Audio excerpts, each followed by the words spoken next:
Welcome to Hot Flash Chronicles, where midlife is messy, menopause is madness, and we're sweating through it together. We're Angie and Shelly, two caffeine-fueled, slightly inappropriate grandmas who say what everyone's thinking. So grab a drink, crank up the AC, and let's dive in. Angie. Shelly. Guess. Nope. I'm not going to say it. Because I'll actually guess it. Do you want me to guess what time it is? Yeah, I do, actually. I do indeed. An episode of Hot Flash Chronicles podcast. Woot to the woo. It's also 5:08. Thank you. You're welcome. She's so literal. Yeah, I know. What are we talking about today? This one's going to be. Near and dear. I don't know about dear. I don't know. It's near for sure. It's going to be something relatable for sure. Totally relatable. Because I believe every woman in the United States has done this thing we're going to talk about. At least once, if not multiple times. I bet that most women have tried to do this at least 10 different ways. If they're over the age of 30, I bet they have tried to do this at least 10 different ways. Oh, and I just realized that if you saw the name of the episode, you probably already know what we're talking about. But what are we talking about? We're talking about diets. Yes. Ways of eating. Ways to keep that girlish figure, slim the waistline, do all of the things to look quote unquote hot, fit, attractive. Yeah. Like all that stuff, all those things we long and desire to be. And it's so funny because a diet, if you look up the definition of diet doesn't mean lose weight. No, it means a way of eating. The way you eat. Right. So you could be on a protein diet just because your body needs more protein, but the goal isn't to lose weight. Right. Exactly. So a diet is just the way that you eat. It's the food that you eat on a daily basis that comprises your diet. But that's not what we think of when we think of saying something like, I'm on a diet. Everybody in the world's on a diet, but we're not all on diets to lose weight. Well, because sometimes a doctor will say, or a medical practitioner will say, tell me about your diet. And then we're going to lean into, I'm on Atkins or Keto or Weight Watchers or Jenny Craig. All of the, oh my God, there's so many. So many. Okay, you named one that I haven't done. I've never done Jenny Craig. I have done Jenny Craig. I've done Atkins, Keto, Cabbage soup diet. I've done MetaFast. I've done where I did appetite suppressants. I did calorie counting, low fat. I did the military diet. I did HCG. Did you do that one? No. HCG. What is that? It was like a shot thing, I think. It was a hormone. HCG is a hormone, and it would make your body mimic pregnancy or something. I can't remember, but it was supposed to address hormonal things. I've done the things where you do a tablespoon of vinegar in the morning. I've done where you have to start your day with 36 ounces of water. I've done all sorts of like MLMs. There was one. I know there was one where I went. They did it in a church, but it wasn't. It was like based on. It was some diet that was based on the Bible or something, where you ate Judaism. Great. I don't know. Now I don't know. It was there was a workbook, and you didn't weigh yourself for 6 weeks, and you just followed this workbook. So I've done real structured things like that. I've done mindful eating. Yeah. I've done hypnosis. I've done all sorts of supplements. Every MLM that, like I did Advocare. I did Metabolic. I've done phentermine. I've done like phentermine. GLP-1s. Like I had a weight loss procedure. I had a weight loss surgery. Mine wasn't a surgery. That's why I said procedure. So all of these things. I did the no white diet for quite a while. Oh yeah, like no rice, no flour, no nothing that had white, no sugar, no potatoes, no rice, no milk, no fun.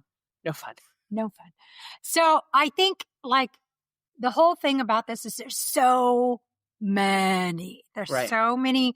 Now, for the next few minutes, we're going to talk about diet in the context as for losing weight. We're gonna use that context because why the fuck have we done this many? Well, and here's what I'll tell you. In trying all of these, every one of them, I lost weight. I did too. Right? I had weight loss success. Every one of them, as soon as I stopped, I went right back to what my body's set point is. So I believe that each of our bodies wants to be a certain weight. Mm-hmm. And our optimum, like our desired dream, like if we could choose the outcome, is our body wants to be whatever the fittest, healthiest range is. Mm-hmm. But our bodies are built differently. And I'm sure that, hereditary things come in, like your genetics, as far as like what your nationalities are. Like, I'm German, so meat and potatoes is a real thing. Like, I think that our bodies crave being at a certain range of numbers. Mm-hmm. And as soon as we stop doing any program that is meant to lose weight, you're going to go right back to that set point. Yeah, I think what Do you happens, agree with that, or is that like me just being? No, I think that there is some. I think there's probably even some science that will back that we have these remembered points in our weight journey, whatever you want to call it, in our health, where your body gets really a set point is what they call them, for all different kinds of reasons. Some of it has to do with your metabolism. Some of them has to do with hereditary and biology, all those things you're talking about. And the thing is there are ways to change your set point. It can be done, but if you do not do it in a sustainable manner, it cannot happen. And what you were talking about is where, like you said, I did all these diets and I lost weight. So did I. I could have a certain amount of success anytime I changed up, I shook it up and would start the new whatever it was, the new habits, the new way of eating. So what happens is your body goes, oh, you're doing something different.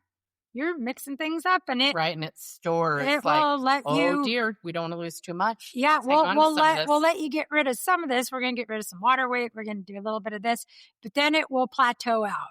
There's a point where it will plateau out, and then you, as the person trying to lose weight, either white knuckle it through that plateau, however long it takes, or you get super discouraged. You think, I'm doing all this sacrifice, I'm doing all this stuff, and this isn't even working. I'm doing it, and now I'm plateaued for a month. Fuck this. I'm going to just eat regular. That's what I would do almost every time. Well, or like it's not something that's, even if it's not a plateau, like if you go to a very carb restrictive, like super keto, not like lazy keto or dirty keto, like where you're getting no more than 20 grams of carbs a day, like there will come a point, no matter how long you do it, that you just want some fucking bread because your cells crave it. You're doing something. Your body will.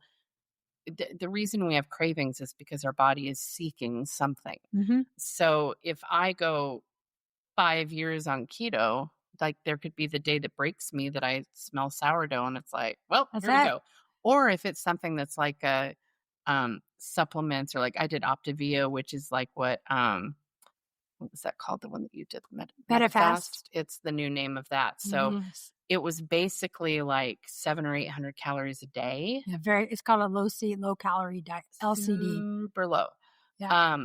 And I did it. I was very strict about it for like 4 months, and I dropped like 35 pounds. This is great, but then it wasn't sustainable for me because I do a lot of social eating. Like I go over to family members' houses and stuff, and my body was in such a deficit that my brain and my body do not get to the weight that I want and then hit maintenance. It just I don't work that way. So, and that's okay.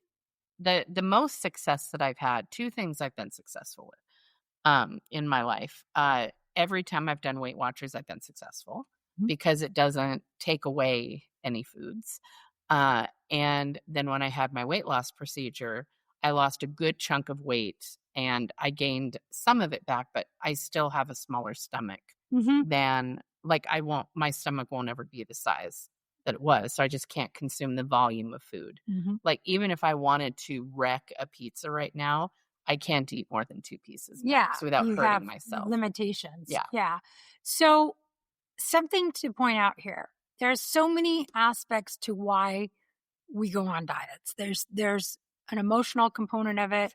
There is a physical component of it. And then there's a metabolic thing that we have to look at. So all of us are created differently. Everybody's going to have a different thing that works for them. Like you'll have some people say, oh, keto. I swear by keto. That's how I did it. And I've kept it off and this and that. Here's what has to happen. However you are going to take off your weight, whatever the thing is you pick to do that is what's going to also be the thing you have to do to keep it off. Right. So if you've gone... Anything that works will stick as long as you do it. And so if you are picking the 3 bananas and an egg diet, which there was a version of that somewhere. There's one called the French woman's diet. There's so many. Mediterranean diet, paleo. Whatever the thing is you pick, Nutrisystem. if you are willing to commit to that for the rest of your life, there's a really good chance if you are successful at losing weight, doing that 3 eggs and a banana, if 3 bananas and an egg, whichever way you do it, if that gets you down to your goal weight, I would think 3 eggs and a banana would be better than 3 bananas and an egg. You'd be real backed up if you ate 3 you bananas can keep a day. doing that. If you can do that forever, you'll probably be able to be successful on it.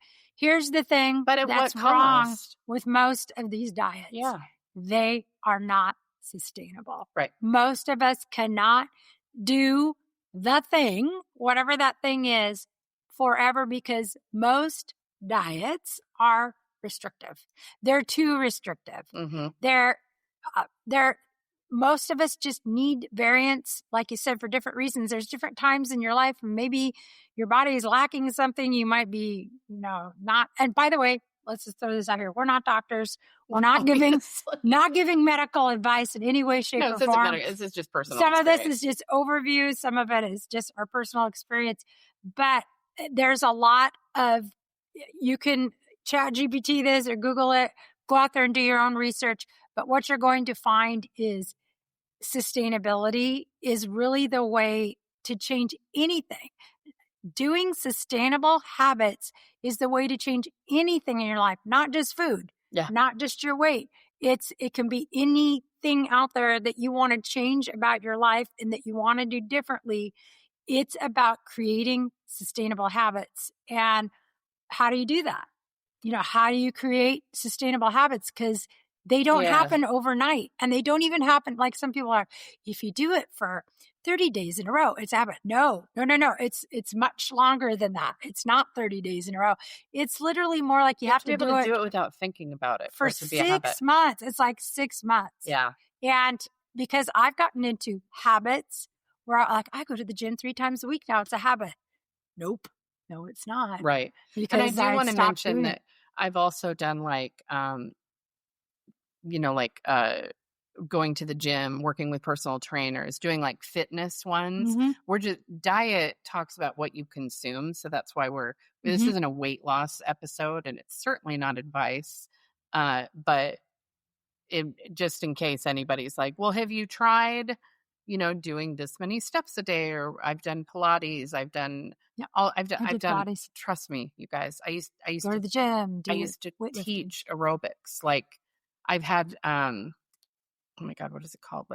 Food, nutrition, eating disorders. I have PCOS, which makes you resistant to losing weight. I have metabolic syndrome. I have, insulin resistance. Insulin resistance. My body, it does not it is bitch, stop. And that's okay. So what I have learned instead, and we've talked about on previous episodes about loving the body that you're in right now, what I've learned instead is to embrace the current version of my meat suit, whatever it's at. Yeah. So we try all of these things, and they all have some redeeming qualities. I mean, there are some real, the military diet is goodness, I remember that fucking one too. joke. So you had to eat 1 rice cake with tuna for lunch, and then 2 eggs with styrofoam, with a sip of vinegar. Nope. Pass. For breakfast. Like, it was very specific, like peanut butter on wheat toast. And these are for guys to get down, or people to get down to their military It was like the Mayo Clinic. Yeah, it's like a hard, like a crash diet, so you could meet your PT goals. Well, even like before I had my weight loss procedure, which what I had is called ESG. It's the endoscopic sleeve. Mm-hmm. So instead of cutting off part of your stomach, they go down through your esophagus and they suture off. So they put stitches in your stomach that are permanent. Mm-hmm. So the tissue of my stomach is still there. It's just not all accessible. In a clump. It's like a tube, like you could fit a banana lengthwise. It's not a globe holding thing. I have pictures. It's pretty weird. Yeah. Like what it looks like before and after. Yeah. The thing with doing the non-surgical is the recovery was much easier. It was more affordable, but it doesn't take away the chemicals that your body produces for hunger. Right. So since I still have all of the tissue of my stomach that I originally had, I still release all of those hunger hormones. Whereas if you have like a surgical sleeve, it removes part of the release of chemicals. Yeah. Also, again, not medical advice.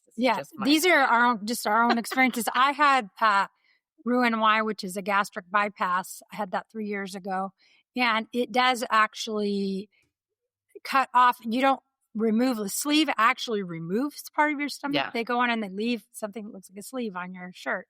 So it's a long kind of banana-shaped tube is the sleeve, and then in the bypass they staple off part of your stomach. They don't remove it, but they reroute your stuff so it goes through a shorter digestion route. So in the RNY, it causes malabsorption, which means you don't get all the nutrients out of the food, which is why you have to be on multivitamin the rest of your life, and restrictions. So it makes the amount you can take in smaller.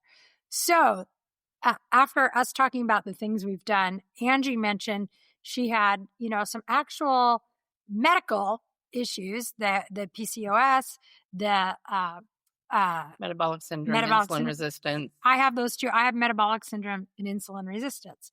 So I'm also pre-diabetic, but my numbers have gotten a lot better since I've actually pulled myself out of pre-diabetes after having my procedure, which was 2.5 years ago. Yeah. So I initially lost like 90 pounds and I've gained back like 15 of them, but that's still for most of these operations, you guys, here's the thing about the surgeries. People think, they'll read somebody's success story online and they'll be like, they had that surgery and they lost all of their weight and they got down to 120 pounds or whatever. That is not typical. That is not the average. The average for an RNY, which is considered the gold standard, that's the one where they say you can lose the most weight. What they told me was it's that you'll lose between 60 and 80% of your excess weight. Okay. So if you weigh 300 pounds, then what they're saying is, say for my height, they say I should weigh 150 pounds. So my excess weight is 150 pounds. So what they're saying most people will lose from their surgery is 60 to 80% of 150 pounds.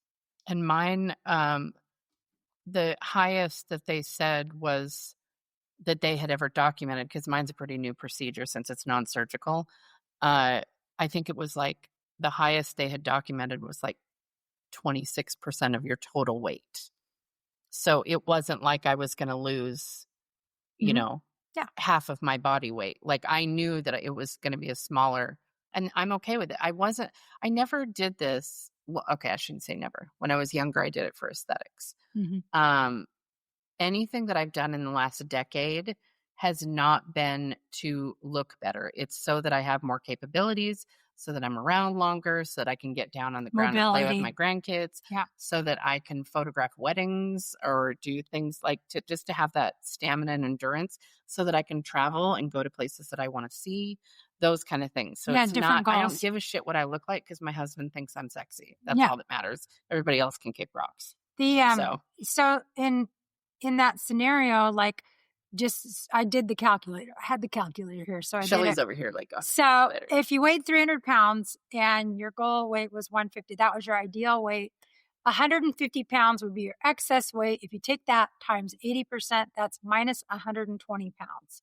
They're saying the max you normally, that's the high end you'd see somebody lose, and 60 would be even less than that. And we're not talking our actual numbers, by the way. No, because that's just begging for trolls to talk about how much we weigh now or how much we have weighed, just for the record.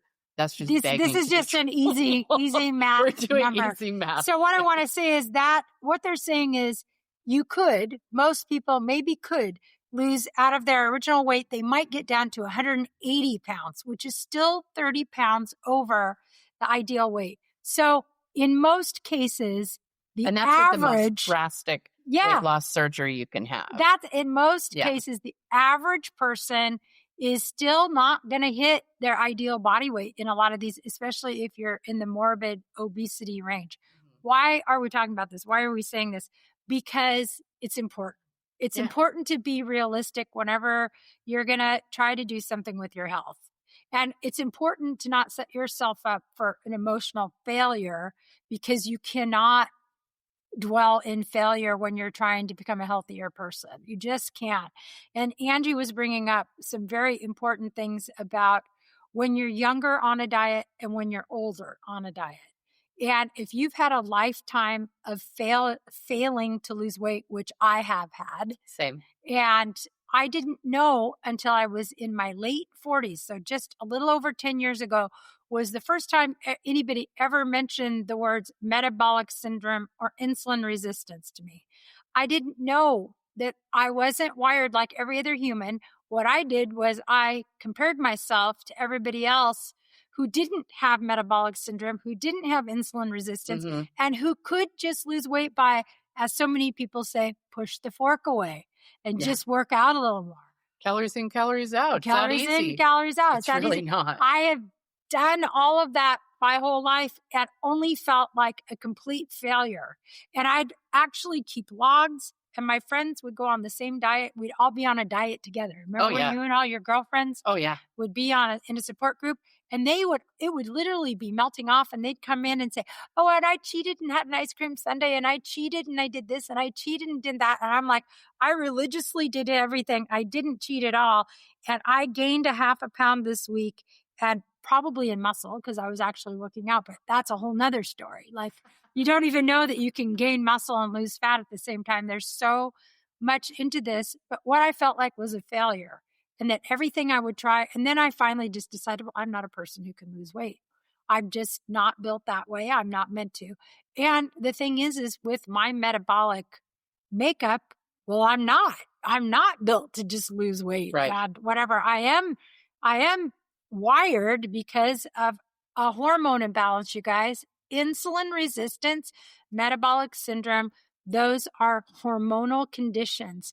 And I probably had mine my whole life, like since I was a teenager, because I was already heavy when I was a teenager before. And when I couldn't even control what my diet was and my mom was feeding me, and I was a little kid and she fed me healthy, I was still always chubby.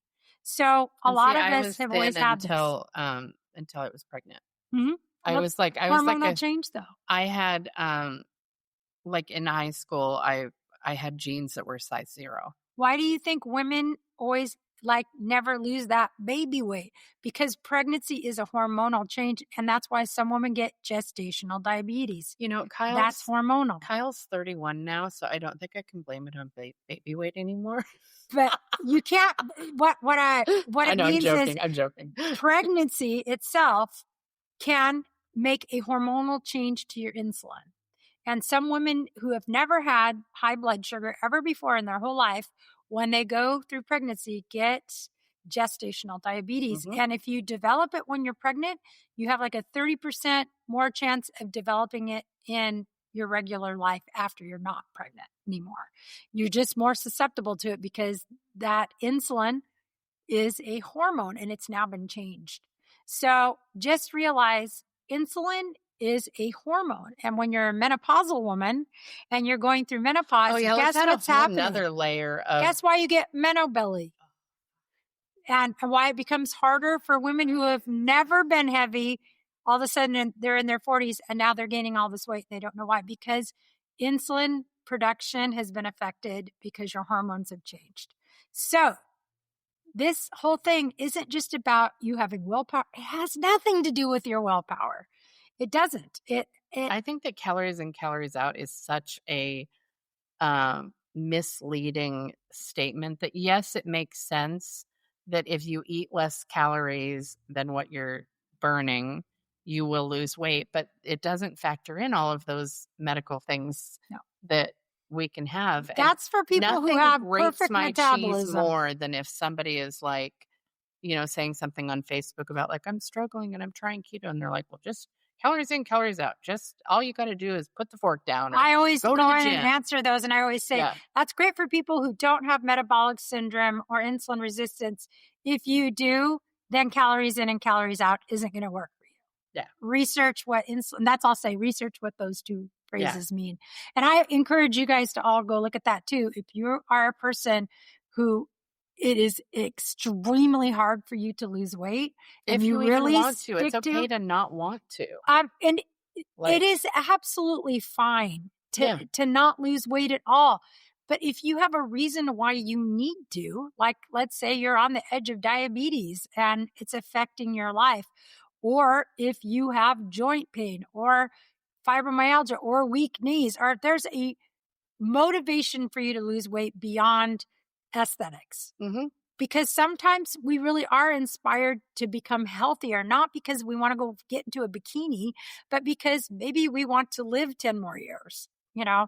So I would say the main difference that Angie pointed out earlier, when we're younger, maybe we are doing it for aesthetics. I know I did a lot of times when I was younger, but I'd say after the age of 40, I started becoming very physically uncomfortable because I was up in the morbidly obese numbers, which affect how you sleep. It gives you the sleep apnea. It gives you joint pain. There's so many things. I had fibromyalgia. When you are in obesity, you are in inflammation, and inflammation messes with everything. Do you know one of the most interesting things when I lost all that weight with my procedure that I didn't realize is how different my shoe size would be? Yeah. So I went from a 10 wide to an 8.5 straight. Yeah. Like just not straight, but just normal, not wide. A regular 8.5. Yeah. And it's just wild to me how your feet can lose weight. Your feet can be such different sizes. Like I knew that my jean sizes would change. Yeah. But I didn't realize that my shoes, like I had to get all new shoes. And when we were in Napa, the pair of shoes that I had to get for the hot air balloon ride, they only had it in, was it a 9? Yeah. And they're huge. They're huge on me. I'm swimming in them. And I'm like, since it, like as a sneaker, it's okay. Yeah. Because it's tight enough that, but if you put like flats on me, and they're a 9 or a 9.5 or kick them. God forbid a 10 wide that I used to. Oh, that is so fucking annoying to have a shoe that's too big on. Yeah. I thought I was really surprised by wait, what do you mean I went down? Because I kept putting on my shoes and I'm like, this doesn't make any sense. Why are my feet shrinking? I didn't think there was that much volume on my feet. Well, they get spread out because there's weight pressing down on them. It pushes them out. But I think what is so interesting, whenever you start talking about diets or healthy eating or losing weight or becoming healthier or whatever, it's like, I think the biggest question you should have for yourself is why am I doing this? What do I want to achieve? Am I doing it for myself? And am I doing it for somebody else? Yeah, because right away, if it's not for yourself, then don't do it. No, fuck that. There's no reason if it's not for yourself. If you answer that question and you say, this is for me. Mm-hmm. This is for me. And then I'd even dig deeper. Why is it for me? Because you need to know what your motivation is if you're going to create these new sustainable habits. So you need to know why you want this. What is your why? Is it, I want to get into a bikini? Because that's fine. It is okay if it's aesthetics. If you want to look better and that's your motivation for losing weight, there is nothing wrong with that. Now, if you say, I don't give a shit what I look like, I don't want sleep apnea, and I am sick and tired of waking up with every joint in my body inflamed and killing me. One. I have no quality of life. If that's your motivation, that too is completely fine. Like if it's for you, but there are very different ways to approach each one of those things though. Because if yours is, I want to look better, then, and that's aesthetically, I want to look better. You have to dig deeper than that. Why do you want to look better? Yeah. Why? For who? What is the perception of how your life will change? Yes. If you're at a certain size or a certain weight? Because here's what I'll tell you. I have photographed thousands of people at this point, right? I have photographed thousands of humans. And never, ever once has somebody walked in here. We're in my photo studio right now. And been just so confident in their body and their skin. And like, there's always some perceived flaw of like, this is, can you hide my chin? Can you get rid of my arms? My ear does a weird thing. Like, oh, I don't like my, it's usually the chin and the stomach on men and women. And I have done boudoir shoots of women that have lost 100, 150 pounds. And I'm like, oh my God, how excited are you? And they're like, ugh, my loose skin. This is disgusting. And there was one client that she'd lost almost 200 pounds. And she was just disgusted with her skin. And I was like, I came to this realization, like, there's a whole new set of demons when you lose that much weight, where you're never going to just sit in it and be content with your body. There's always going to be something that we don't like about ourselves. And it came up during the shoot that she had summited Mount Everest. God, crazy. And I was like, that's a big one. And we had spent like a half hour trying to find something she loved about her body at this point. Yeah. And her name was Shelly as well. And I was like, Shelly, how about we celebrate that for a minute, that you summited fucking Mount Everest? Yeah, that's Are you kidding me? Like, how about we celebrate that your body can do that? Yeah. But all she saw was loose. Like, there was another client that had lost over 100 pounds. She went from like a size 22 to a size 2. And she could not get enough shapewear on to contain the skin and was, again, disgusted with herself. And I'm like, how sad is that you've worked so hard? Because also weight loss surgery is not the easy way out. It's real fucking hard. Yeah. You have worked this hard, spent a lot of money, spent a lot of time, a lot of energy. You went to all of these doctor's appointments. Like, you've done all of these things and you still hate your body? You guys, here's the tea. We thought this was going to be a fun, lighthearted. Let's talk about all the diets we've done. Like, we were like, let's do a lighthearted one. The real tea on Maybe this. We're just getting more serious because we seem to turn every topic. Yeah, I think we're in a place. We're in a place. But the real tea on this is losing weight does not solve your problems. Yep. It might solve. We tend to hide real problems behind scapegoats. And if your life isn't going well, if you don't maybe have the job you want, you're not making the money you want, you're not driving the car you want, you're not having the relationships you want, you're not advancing in your career the way you want, sometimes it's really easy to say, it's because I'm fat. People treat me differently because I'm fat. I'm never going to get that promotion. I'm never going to have that relationship. And it's easy to do that. So then when we lose the weight and we get to the magic number, then we're like, oh, here I am at the magic number. Where's that car I wanted? Where's that relationship I wanted? Where's that promotion I wanted? We start figuring out, oh, wait, this wasn't about what I looked like or my weight. Fuck, this requires me to dig deeper. Yeah. What are the real problems? What are the real reasons? And that's why I say, when you think it's just an aesthetic and you're just like, I want to look better, looking better will not solve probably most of the actual real problems. What does better mean? What society says. You need to be able to really define what your target is and whether it's achievable, because you might be setting yourself up for failure.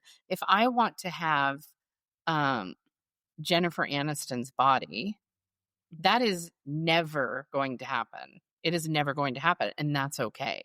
Like, I am not her. I don't have And like nothing about me is like her, and that's okay. But if I was like, this is my goal, even if I lost and got down to her weight, if I worked out, like I don't have the same curves. Like when I was skinny, I have no hips. I'm like straight, like 10-year-old boy. I'm like no hips. Isn't that a very German thing? Yeah, I don't have curves. Yeah. I'm like straight up and down. And so I wouldn't be able to have that like cute little heart butt kind of like, that's just no matter. I mean, I've weighed all sorts of numbers, and never once did I have that cute little hourglass figure. It's just, I'm not built that way. So you got to be careful if you're setting a goal in your mind of what you want to look like, that it's even attainable. So when you lose weight, like, okay, you don't like your fat body because it's the wrong shape. Okay. It's got rolls and it's too big and I look like a blimp or whatever terrible thing you say. This kind of action. Yeah. Then you get your arm keeps waving when you're sorry. If you're listening, I'm holding my arm up and showing the flabby. It's the bat wing, that hangs, and I don't give a fuck. When you lose weight, that happens. You get excess skin, and then I could wear long sleeves to hide it, but I just don't give a fuck. You're like, waving. Okay, now I did all this hard work. I lost all the weight. Now I have this skin. Okay, wait. I'm going to have all the surgeries to remove all my skin now. I'm going to do that because I want. Fine if you want to do that. If you want to do it, you have the money and you're willing to go through surgery, do that. Yeah. Because then what I've seen happen after people have the surgery is I don't like the scars. Now I have scars because every one of those removals leaves a scar. Okay. So then you have to deal with the scars. Okay. Well, then they try to tear you guys. Then you try to remove the scars and then you have to put shit back in. You have to get new boobs. You have to add a butt. You have to, because you're doing this thing, you're never going to have a perfect body. If you've had a baby, your body that ship already sailed. At every moment, your body is perfect. How about we define what perfect is in a different way? Love the body that you're currently in. Yeah. If you're on a journey up or down, doesn't matter. You got to love it today because you don't know. That number might stay there for the rest of your life. Like, sorry, I have something in my eye. Like, you need to love the current meat suit. Like, get there faster.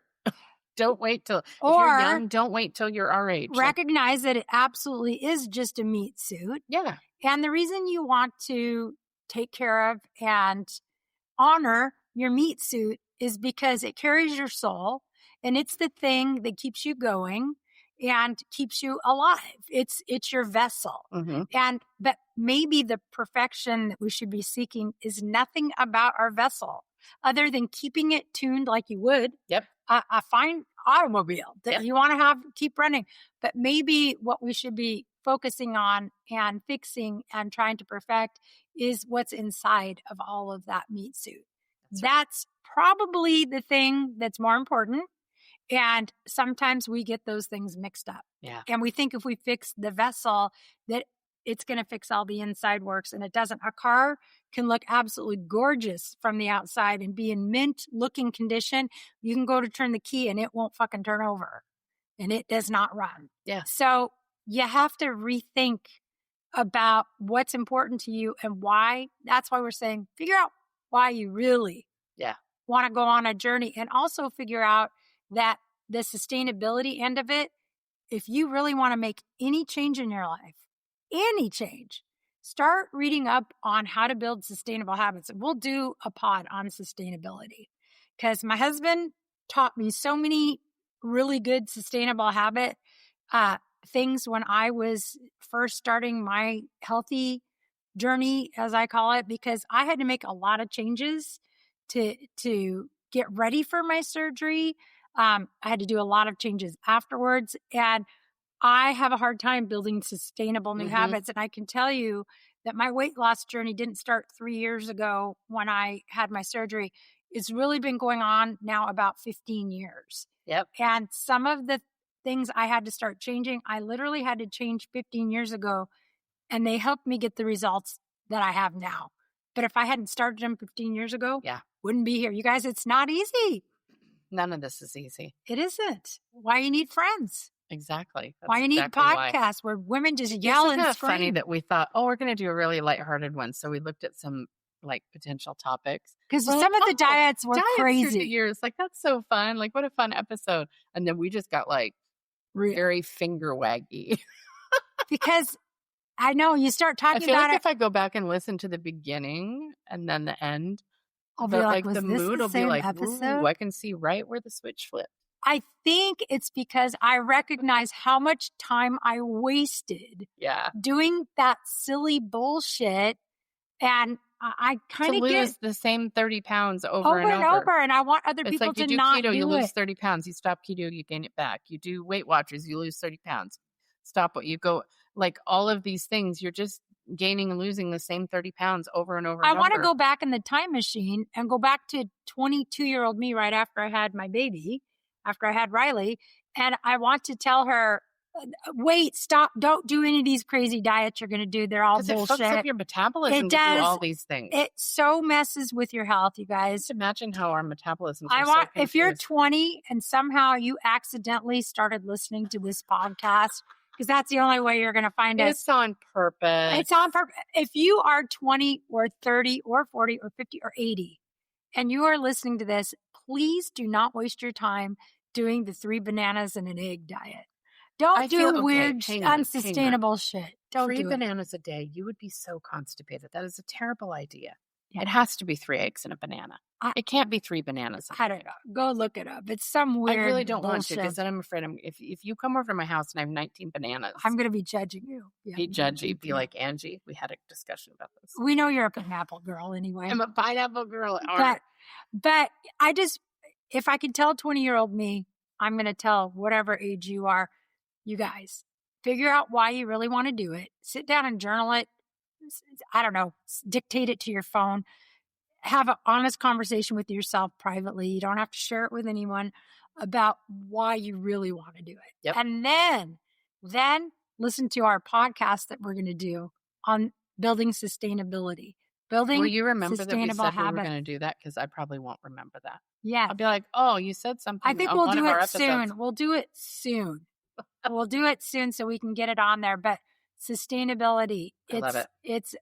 It can change anything in your life if you can learn to change your habits. Okay, so that was a roller coaster of a lot of ideas, a lot of emotions. I don't know if I love myself or I'm angry with myself right now. I love you. Okay. Does that mean anything? Phew, that helps. Well, I love you. I'm just like, I'm mad at 20-year-old me and 30-year-old me and 25-year-old me. I've known you at your highest weight and now your lowest weight. Yeah. And I've loved every second of it. Yeah. There isn't a number on a scale that Shelly has stood on where I was like, she's less of a human or less valuable or less worthy or less. And you need to understand that more than any message that you take away. Love yourself. It as you exist in this moment. You are worthy. You are lovable. You deserve love. You deserve respect. It does not matter what your meat suit looks like. Yep. Just remember that, because other people are going to try to tell you differently. And you need to have a little inner voice that says they can go fuck off. Like this body that I have previously hated over the years has carried me through cancer and survived it. Mm-hmm. It has produced life. It has gone through traumatic events. It has been through abuse. It has been through car accidents. It has healed. It has broken and healed. And for all of it, I'm grateful because it has me sitting here right now. Yep. So all of that journey is. And that's why you have to love it. You have to love it. And you have to love yourself. Because otherwise, well, yeah. No. You just got to love yourself. Okay. We give you permission to love yourself. Okay, no matter what Shelly, the scale I think we need some lighthearted rapid fire questions because this was. Yeah, it's a lot, man. Yeah, it was a lot, dude. Okay, so I'm going to start. Okay. If you, Shelly, were to buy a yacht, what would you name it? It would have to have Leo in it for sure. It's going to have. I might name it something like Leo Unleashed, like I named my lipstick. Leo Unleashed, baby, I love it. I would definitely have some Leo vibe going on. There'd be a big old lion on it. You know, something subtle like that. Something subtle. Something super subtle. Okay. So, Angie, if you were an emoticon, One emoticon. Like an emoji? Emoji, yes. Which one would you be? Which one do you think represents your personality? The laughing one with the tears. Okay, yeah, that makes sense. That's the one I send the most. That and the blue heart. I send the blue heart all the time. But the laughing with tears, or the heart eyes. Yeah. And the heart eyes. I can see you doing heart eyes. But the laughing, crying is the one that I probably send most frequently, along with the blue heart. Yeah, because the blue heart is kind of my signature. Yeah, I remember Peter Hurley texted me a few months ago. Maybe it's like a year ago. And he had put a blue heart in it. And then the next day he was like, you didn't comment that I used a blue heart. Aww. And I'm like, was that for what? Me? And he goes, that was my first time ever using a blue heart. And I was like, oh, I'm honored. Thank you for that. Love you too. Aww. So he was like, I popped this little blue heart cherry. So Aww. So sweet. Okay, Shelly. Mm-hmm. Ooh. Okay. What is your go-to order at a Japanese restaurant? Okay, let's see. I don't do anything really super spicy. Oh, at a Japanese restaurant? Sushi. I'm going to get sushi.